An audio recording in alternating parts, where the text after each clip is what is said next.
but not before they're inside the 25. A really nice pickup of 14 yards, and it moves the sticks. It's a nice completion, a little bit of run after catch as well to create the yardage that they got. But it is so tough to cover that route, the drag route, because they run it at varying speeds. Because the key is to create hesitancy on the defender's part. Always so empathetic for those DBs, aren't you?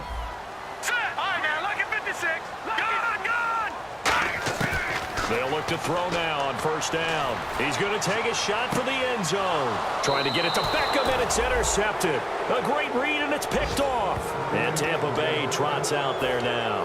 And they were able to punch it in the end zone last time. They'll be looking to do that again here for the defense. Obviously, they'll be looking to stop them from punching it back in the end zone. It always is punch-counter-punch, isn't it? And which team has the advantage? Well, let's just go back. Last time on offense, they rolled downfield, got into a good rhythm. You can see a little more bounce in and out of the huddle. You can see the sideline really get into the game. So defensively, you're thinking to yourself, how do we take that away from them? How do we get the advantage back?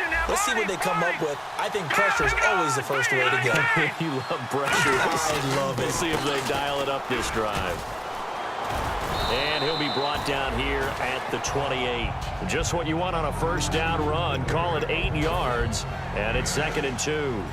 And the defense in desperate need of a stop. They have to get off the field and get the ball back to their offense if they want a chance.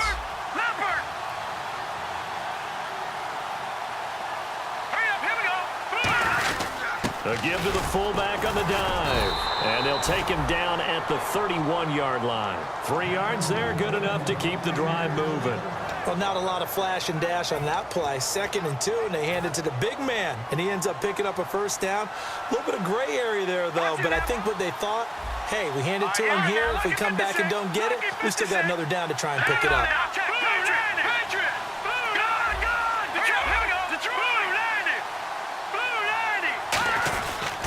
And they'll go with the ground attack here. Room here to run.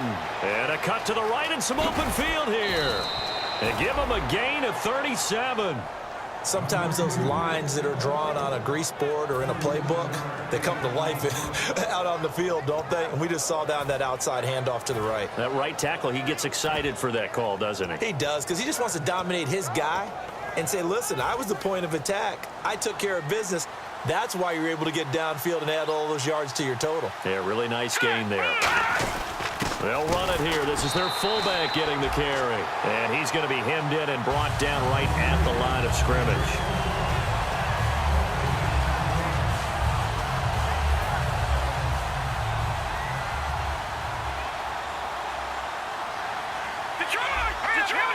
Green, 39. Let's go. They come out here in the eye. Detroit!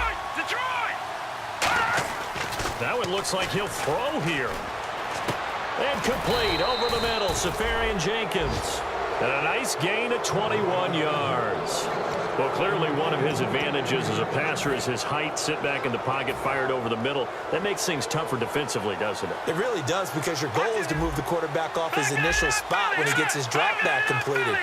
But when you have that type of height, he can stay in there. If he's willing to take the hits and just fire over the top, which saves him time and actually completes a play a little bit quicker than it normally does for a quarterback who has to slide and find open space to throw. Now let's go. All right, now look at 56. Look at it now, Barney. All right, here we go. And now here's a carry heading left. And this play goes. And now the Giants will stop play as they take a timeout defensively. It's just their first. They've got 2 more to use here in the final stages.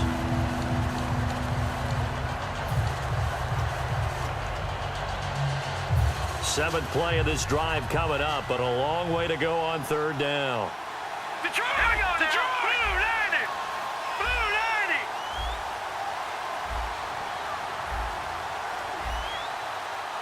Black 99 Philly, here we go! Here we go now. Green 39! Green 39! In motion, Safarian Jenkins. All right, now look at over! Out of the gun now on 3rd down. This will be caught at the 2.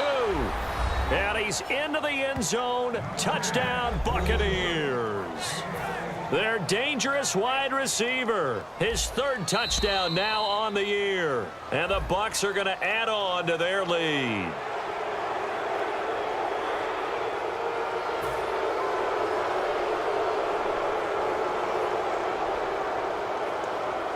Now another shot here at the PAT.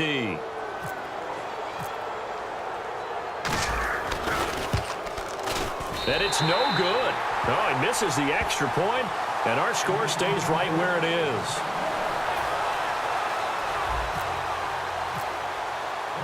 Bailey now to kick it away after the touchdown. And they will not get a chance to return this one as it's through the end zone for a touchback. And now out come the Giants. Looked like they had something going last drive. Then the interception happened. Will they recover?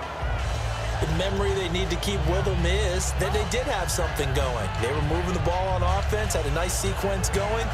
Don't worry about the other part. You can't get that back. Let's go back to what you were doing well before. I thought you were going to say they need to have no memory, but remember the good part, forget the bad. I like that even better. And to give this time to the tailback. 3 yards on the pickup there, and it'll be second down.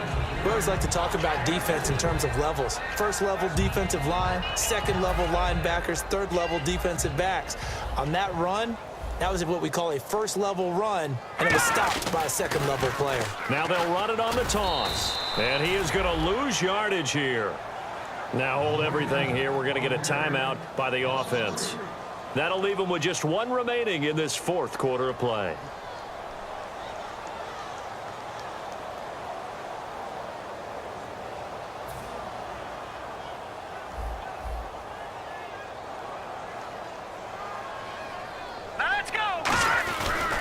And they'll go on the ground. And an alley to run. Cutback left sideline. And he is out of bounds on the other side of midfield. They give him 27 yards on the third down conversion.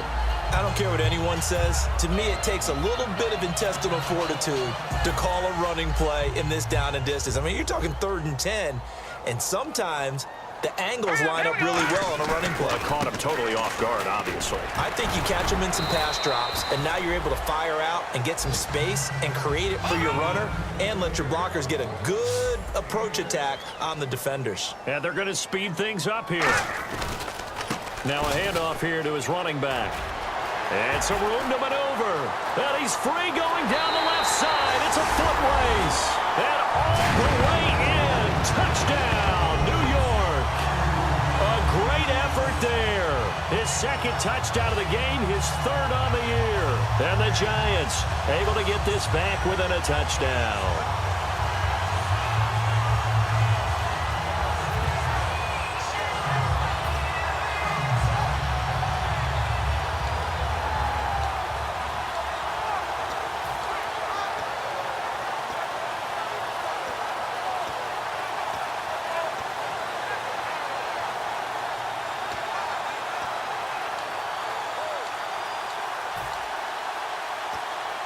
All right, now a big two-point conversion attempt still to come.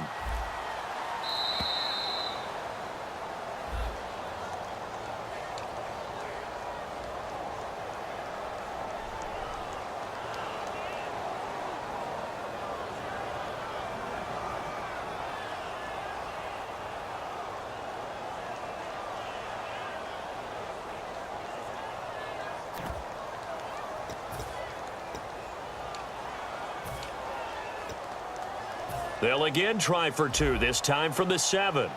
Looking to jam the receivers at the line here. Press coverage look defensively. Here we go now. They'll try and throw for it.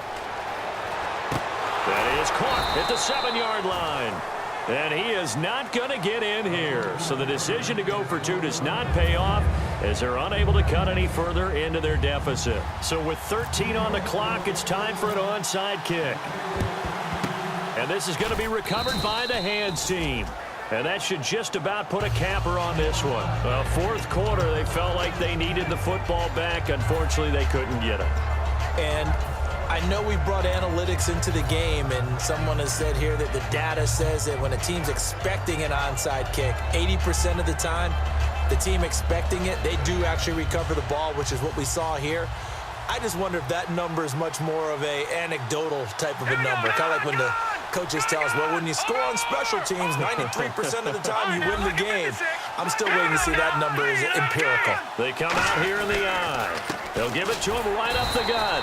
And for one of the first times tonight, he's going to be held up at the line of scrimmage. Damon Harrison, the one on the stop. The best defensive linemen, they play with great leverage so they can get low and not get bowled over by offensive linemen. They have excellent hands. They can throw people off on a play. We just saw a great example of a really good run stop by a guy playing the defensive tackle position. And they'll go ground game here with a tailback. And little room to maneuver there. He gets it down to about the 39. Back-to-back one-yard runs here, so that leaves him with a 3rd down and 8. A lot of scoring. There's no doubt about that in this one, Charles. Points, they were not at a premium. They were pretty easy to come by. They were, but it was fun, wasn't it? Because both teams finding ways to click. And you know people who love this game, they also love baseball games that are 14-11 with 3 or 4 home runs mixed in. So for the Buccaneers, they keep pace for a playoff spot as they move to 7-3. And they'll get a few extra days to get ready for next week where they take on the Washington Redskins. Meanwhile, for the Giants, add one more loss to the column. That drops them to a woeful 1-9 so far. And they'll look to get back on track next week as they travel to Denver to take on the Broncos.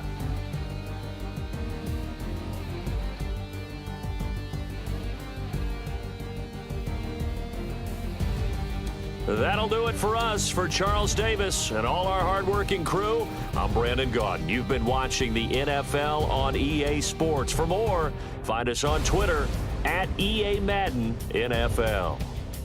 From MetLife Stadium, good night, everybody.